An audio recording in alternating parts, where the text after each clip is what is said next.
Hi viewers, আসসালামু আলাইকুম। আমি এক্সপার্ট টেক থেকে মোহাম্মদ হাসান চৌধুরী বলছি। আজকে আমরা কথা বলবো মূলত একটা ল্যাপটপের কতগুলো পার্টস বা কম্পোনেন্ট থাকে।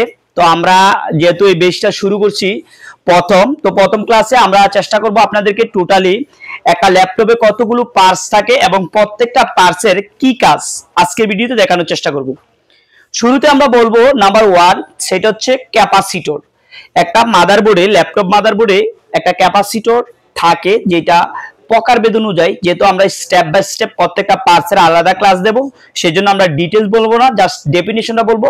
একটা ল্যাপটপ মাদারবোর্ডে এই ক্যাপাসিটরের কাজ কি? একটা ল্যাপটপ মাদারবোর্ডে ক্যাপাসিটরের কাজ হচ্ছে ফিল্টারিং করা।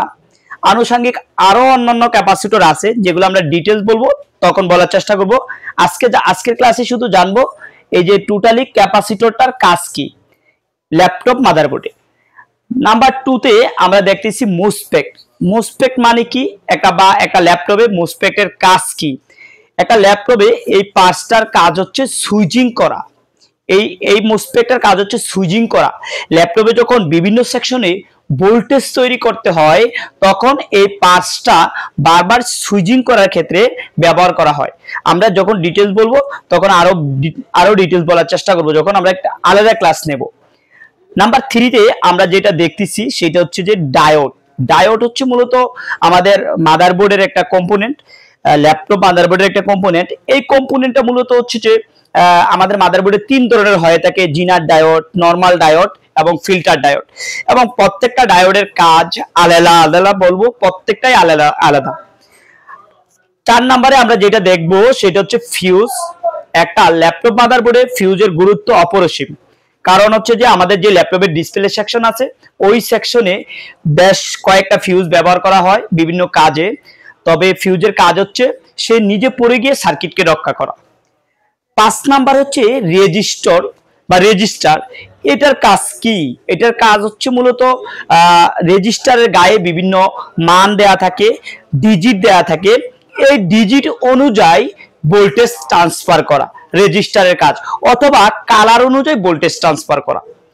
আমরা ডিটেলস আরো পরের ক্লাসে জানবো। তারপর হচ্ছে আইসি, ইন্ডিকেটেড সার্কিট। আইসির এব্রিভিয়েশন বা ফুল মিনিংটা হচ্ছে ইন্ডিকেটর সার্কিট। এই সার্কিটের কাজ কি ল্যাপটপে? এই সার্কিটের কাজ হচ্ছে আমার যে ক্যাপাসিটর, মোসপেক্ট, ডায়োড এবং ফিউজ ও রেজিস্টার, এই প্রত্যেকটা কম্পোনেন্ট গুলাকে নিয়ে সে আলাদাভাবে সেকশন তৈরি করে। সেকশন তৈরি করে পিএল এর মাধ্যমে ভোল্টেজ উৎপাদন করে, অথবা কয়েলের মাধ্যমে ভোল্টেজ উৎপাদন করে। তাহলে একটা ল্যাপটপে আমরা মূলত আজকের ক্লাসে একদম ক্লিয়ার হলাম যে একটা ল্যাপটপে মূলত 8টা কম্পোনেন্ট নিয়ে গঠিত। এই 8টা কম্পোনেন্টের কাজ, প্রত্যেকটার কাজ আলাদা আলাদা। এই প্রত্যেকটার কাজ আলাদা আলাদা। তবে আমরা যারা অনলাইনে ভিডিওগুলো দেখবো, আমরা চেষ্টা করব ক্লাস 1 যেটা আমরা দিচ্ছি, 1-এ একটা ল্যাপটপে কতগুলো কম্পোনেন্ট বা কতগুলো পার্টস থাকে, প্রত্যেকটা পার্টসের নাম শিখবো এবং প্রত্যেকটা পার্টসের কাজ জানবো এবং প্রত্যেকটা পার্টস আমরা মুখস্থ করব।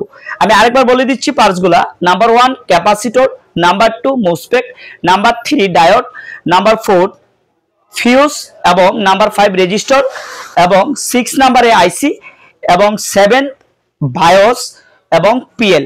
বায়োসটা আসলে বলা হয় নাই। বায়োস হচ্ছে বেসিক ইনপুট আউটপুট সিস্টেম।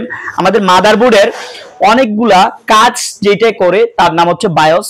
বুঝাই যাচ্ছে নাম দেখে, বেসিক ইনপুট আউটপুট সিস্টেম। আমাদের সকলগুলা আইসি যে পরিচালনার জন্য যে প্রোগ্রাম করা থাকে, এই প্রোগ্রামটা থাকে বায়োসের ভিতরে। আয়ুর সাহায্যে এই বায়োসটা আমাদের বিভিন্ন পার্টস গুলাকে পরিচালনা করে। আর পিএল বা কয়েল অথবা ইন্ডাক্টর, এটা হচ্ছে মূলত আমাদের মাদারবোর্ডে ভোল্টেজ উৎপাদন করার জন্য যেই জিনিসটা ব্যবহার করা হয়, এটা হচ্ছে পিএল অথবা ইন্ডাক্টর অথবা কয়েল। এটার কাজ কি? এটার কাজ হচ্ছে অন্যান্য পার্টস গুলা নিয়ে এবং আইসি কে নিয়ে একটা ভোল্টেজ তৈরি করা। যেহেতু মাদারবোর্ডে একটা ভোল্টেজ নির্দিষ্ট থাকে না, মাদারবোর্ডে কিন্তু ভিন্ন ভিন্ন ভোল্টেজ উৎপাদন হয়। 5 ভোল্ট, 3 ভোল্ট, তারপর হচ্ছে আমাদের 19 ভোল্ট, এরকম অনেকগুলো ভোল্টেজ প্রয়োজন হয়। এই জন্য আমাদের এই আলাদা আলাদা পিএল ব্যবহার করে ভোল্টেজগুলো উৎপাদন করার জন্য ব্যবহার করা হয়। আজকে ইনশাআল্লাহ এই পর্যন্তই। আমরা ক্লাস 2 তে হয়তো অন্য একটা ক্লাস করব। তো যারা আমাদের অনলাইনে ক্লাসগুলো দেখেন, তো যারা খুব কন্টিনিউ করেন, আপনারা যারা বন্ধু বান্ধব আছে তাদেরকে অবশ্যই আমাদের এই ভিডিওগুলো শেয়ার করবেন এবং আমরা চেষ্টা করব এই বেসের ভিতরে আমরা আপনাদেরকে প্রায় 30 থেকে 35টা ক্লাসের মাধ্যমে একদম কমপ্লিট করার জন্য। আজকে পর্যন্ত, অন্যদিন দেখা হবে অন্য কোনো ক্লাসে। আল্লাহ হাফেজ।